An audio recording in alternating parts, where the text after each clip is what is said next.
celui qui va peut-être amener l'âme de Land Rover, le Defender.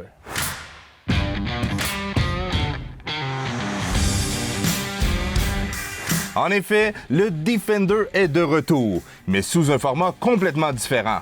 Son design rappelle l'iconique véhicule aventurier d'autrefois, car sous sa carrosserie, on y retrouve une machine beaucoup plus moderne et raffinée. Fini la carrosserie montée sur un cadre en acier et place à une conception monocoque. On n'a même plus de différentiel mécanique. Tout se fait de manière électronique. Oui, c'est vrai, c'est fini les leviers mécaniques pour engager le fameux 4x4 low.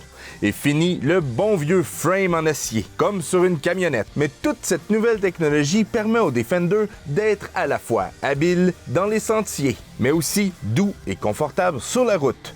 On obtient donc une tenue de route beaucoup plus raffinée que dans un Jeep Wrangler ou même un Mercedes-Benz G-Wagon.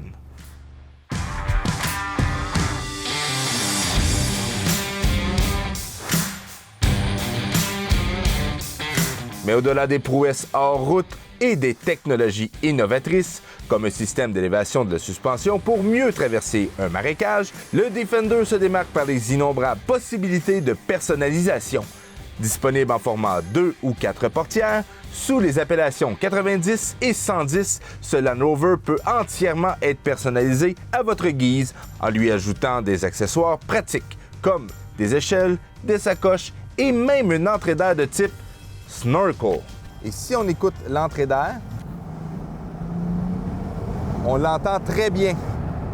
On peut pas dire que ce véhicule-là suce pas.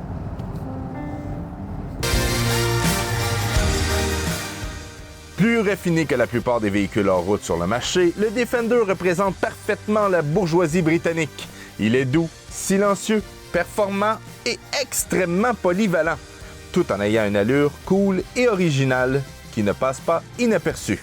Avec un prix de départ de 59 700 $ pour un 90 2 portes et 65 300 $ pour un 110 à 4 portes, le Land Rover Defender est pas trop cher pour un Land Rover, à condition qu'on n'empile pas les options. Sinon, vous vous trouverez avec un 4x4 qui dépasse les 100 000 $. Il s'agit carrément d'un des véhicules les plus cool sur le marché. Et pour finir, Land Rover vient tout juste d'ajouter une version avec un moteur V8 d'une puissance de 518 chevaux. Parfait pour se prendre contre un Jeep Wrangler 392 et le prochain Ford Bronco Warthog.